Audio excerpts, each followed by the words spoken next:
the space between words. Have you ever sat in silence with someone and watched them rush to fill it? Maybe it was across a dinner table, maybe in a lift, maybe in a meeting where the conversation paused for just a few seconds, longer than usual.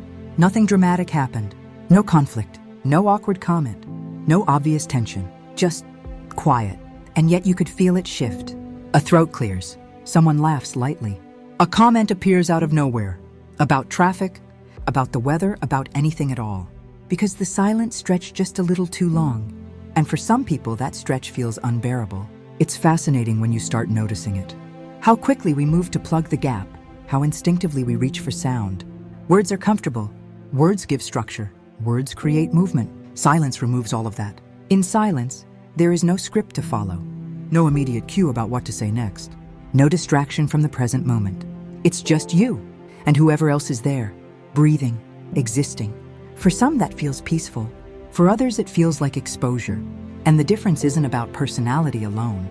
It isn't simply introvert versus extrovert. It's something deeper, because silence does something subtle. It removes noise, and when noise drops, what remains becomes louder. Your thoughts, your body sensations, your internal dialogue. If you're comfortable in yourself, silence feels neutral, spacious, even grounding. But if your nervous system is used to scanning, predicting, managing social cues, silence can feel like standing in open ground with no cover. It can feel like something should be happening, like you're missing a signal, like you might be being evaluated. And here's where it becomes interesting. Silence isn't actually empty. It's information. When people stop talking, the room reveals things.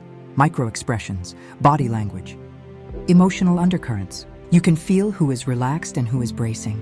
You can sense who is comfortable sitting back and who leans forward to interrupt the quiet. Silence acts like a mirror.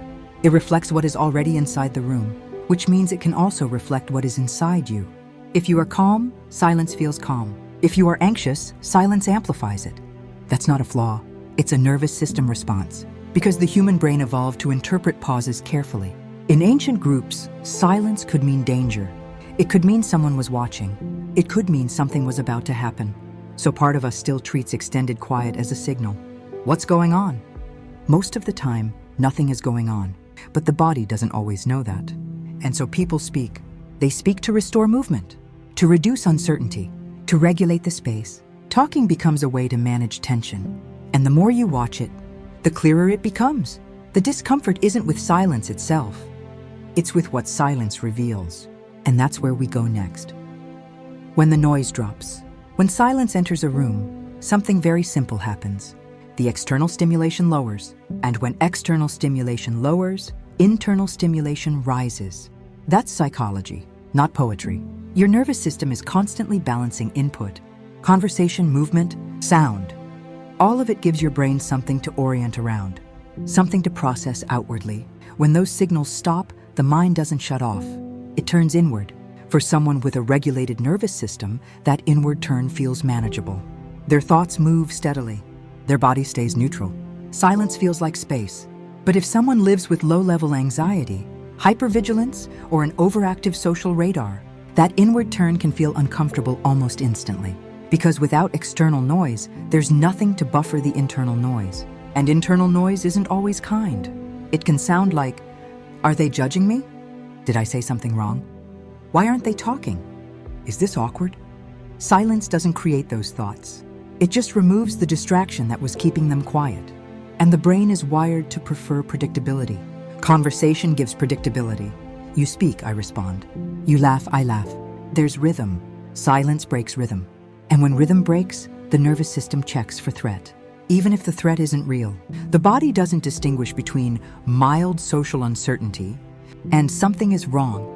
It just registers a change. And change requires scanning. That's why some people rush to fill silence before they've even consciously decided to. The body moves first. Words spill out. Jokes appear. Commentary emerges. It's not because they're shallow. It's not because they hate depth. It's because their system prefers movement over stillness. Movement feels safe. Stillness feels exposed. And exposure activates awareness. When you sit quietly with someone, there's no performance happening. No active impression management. No distraction from eye contact or posture or breathing. You become aware of your own presence. Your heartbeat, your hands, the way you're sitting, the weight of your own thoughts. For some people, that self-awareness feels grounding. For others, it feels like standing under a spotlight, not because anyone is attacking them, but because silence removes the camouflage. If someone grew up in an environment where they had to constantly monitor reactions, reading tone shifts, anticipating mood changes, silence can trigger that old scanning mechanism. No one's talking. Something must be about to happen, even if nothing is about to happen. And so the system acts preemptively. It fills the space. Talking becomes regulation. Sound becomes reassurance. You'll notice this especially in group settings. One person lets a silence settle. Another jumps in quickly.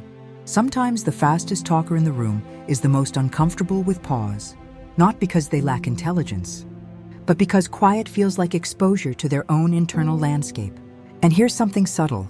Silence doesn't just expose anxiety. It exposes emotion. If someone is carrying unresolved tension, guilt, insecurity, excitement, grief, silence removes the layers that keep those emotions softened. It's harder to avoid what you feel when nothing else is happening. That's why many people keep themselves busy with constant input. Podcasts, music, scrolling, background television. Not consciously, just habitually. Because when the noise stops, the mind gets louder.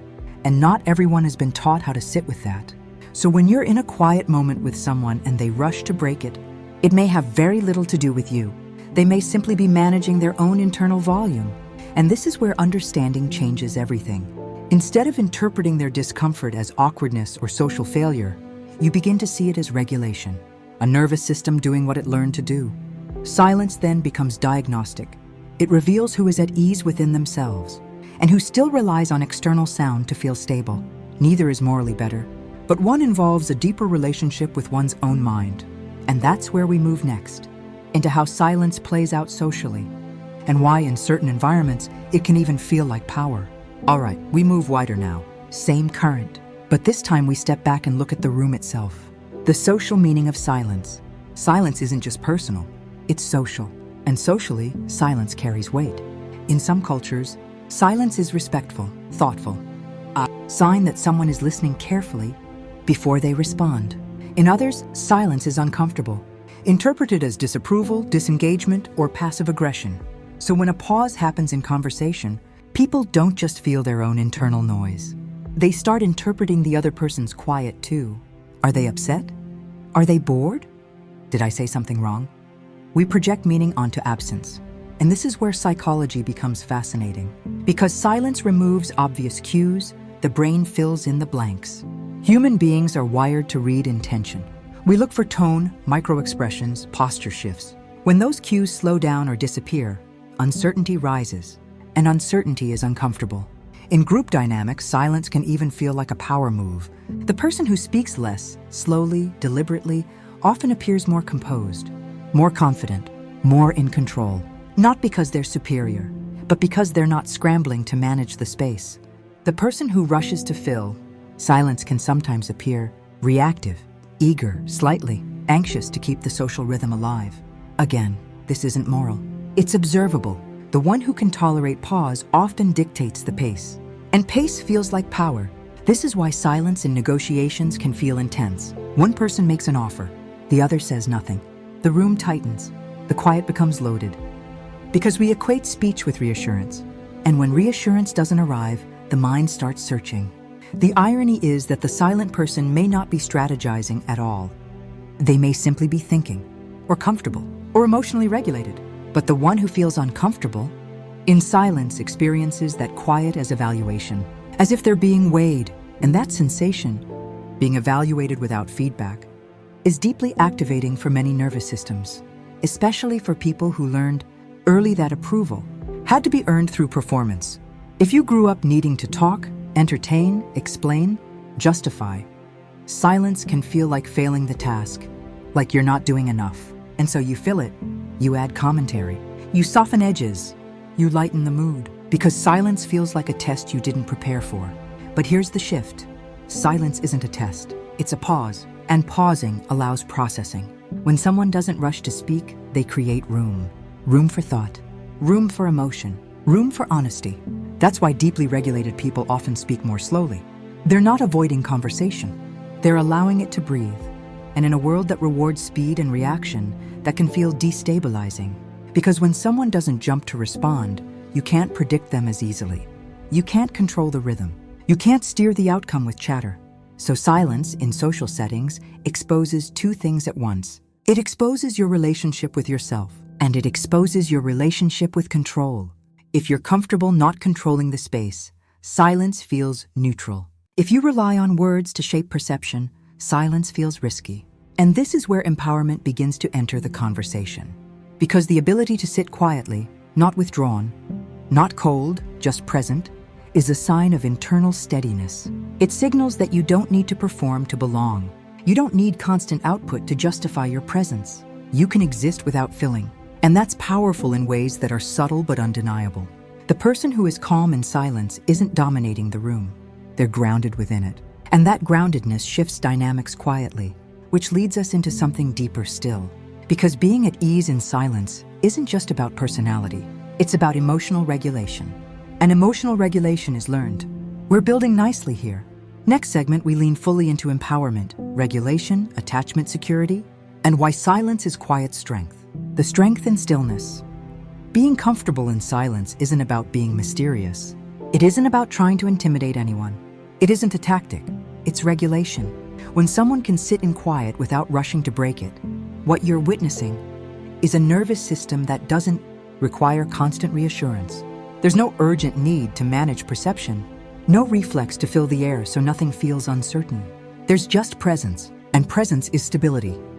Emotional regulation means you can experience internal sensation, thoughts, feelings, subtle tension, without immediately acting to escape it. Silence gives those sensations space to surface. If you are regulated, they rise and fall naturally. If you are dysregulated, they demand action. And action often looks like speech. That's why people who have done deep, emotional work tend to move differently in conversation. They pause. They think. They allow words to form instead of rushing to prevent discomfort. They aren't slow because they lack intelligence. They're slow because they aren't afraid of stillness. And that difference is profound. Because when you are not afraid of silence, you are not afraid of yourself. You trust your own internal landscape enough to sit with it. You don't need external noise to distract you from what you're feeling. And that trust changes how you show up socially. It softens urgency. It reduces reactivity. It allows listening to become genuine rather than strategic. Silence then becomes an extension of security. In attachment psychology, secure individuals do not panic when there is a lull in interaction. They do not assume distance equals rejection. They do not interpret quiet as danger. They understand that connection does not require constant reinforcement. In contrast, if someone learned that attention could be withdrawn unpredictably, silence may feel like a warning sign. No one is talking. Something is wrong. That isn't irrational. It's patterned. But patterns can shift. When you practice sitting in quiet, even alone, you teach your system that stillness does not equal threat. You allow your body to experience calm without stimulus. And over time, the urgency decreases. This is why silence can feel empowering, because it represents internal steadiness. You do not need to prove anything in the pause. You do not need to justify your presence with commentary. You can be fully there without filling, and that changes how others perceive you too. Not because you're performing calmness, but because you actually are calm. There is something quietly magnetic about a person who does not scramble to occupy space, who listens without interrupting the quiet, who responds thoughtfully rather than reflexively. In a fast, reactive culture, that steadiness stands out. It feels grounded. It feels intentional. It feels safe. And here's the important part. This isn't about becoming silent as a personality. It's about becoming comfortable enough with yourself that silence doesn't rattle you. You can still be expressive, animated, engaging, but you're not speaking to soothe discomfort. You're speaking because you have something to say. That distinction is subtle, but it changes everything. When silence no longer feels threatening, conversation becomes choice instead of regulation. You're not reacting, you're responding. And the moment you realize you don't need to fill every gap, you step into a different kind of strength. Not loud strength, not dominating strength, quiet strength. The kind that doesn't need constant output to feel secure. And once you feel that for yourself, you begin to recognize it in others. You start to see who is speaking from stability and who is speaking from anxiety, not with judgment, with clarity. And clarity is empowering. because it means silence stops being awkward. It becomes information. It becomes a tool. It becomes space, which brings us to the final shift. Because once you understand the psychology of silence, you stop fearing it. And when you stop fearing it, you begin to use it intentionally. The quiet that holds you. Once you understand what silence is doing, neurologically, socially, emotionally, something shifts. It stops feeling mysterious. It stops feeling loaded. It stops feeling like a test you're failing. You begin to see it for what it is, space. And space is not the enemy. Space is where processing happens. Space is where honesty forms. Space is where self-awareness strengthens. If you've spent most of your life filling silence, this might feel unfamiliar at first. You might notice the urge to speak rising before you've even decided to. You might feel that flicker of, "This is awkward," when a conversation pauses. That's okay. That's pattern. Patterns are not permanent identities. They're learned responses, and learned responses can be softened. The next time you're in a quiet moment, try something small. Don't rush to fill it. Don't force it to stretch either. Just let it exist for one breath longer than you normally would. Notice what your body does. Notice the impulse to move, to speak, to regulate, and instead of obeying it immediately, stay. You might discover something surprising. The room doesn't collapse. Connection doesn't disappear. No one explodes. Often the silence simply settles. And in that settling, something steady emerges. You realize you are not required to perform constantly to remain accepted. You are not required to produce sound to justify your presence. You can simply be there. There is strength in that. Quiet strength doesn't announce itself. It doesn't dominate the room. It doesn't compete for airtime. It holds space. And when you learn to hold space without panic, you carry yourself differently. Your words become more intentional. Your listening becomes deeper. Your reaction slow. And people feel it. They may not articulate it. They may not even consciously register it. But they feel steadiness. And steadiness is rare in a culture built on speed and stimulation. This doesn't mean you need to become silent as a rule. It means silence becomes neutral instead of threatening. It becomes an option instead of an enemy. And that changes the way you move through conversations. If you're someone who has always felt uneasy and quiet, there is nothing wrong with you. Your nervous system simply learned that movement was safer than stillness. But you can teach it otherwise. You can show it that calm is not collapse. That pause is not rejection. That silence is not judgment. You can sit with yourself long enough to realize that your internal world does not need constant distraction. And when you do, silence transforms. It stops being empty. It becomes grounding. It becomes intentional. It becomes yours. And maybe that's the quiet power hidden inside it.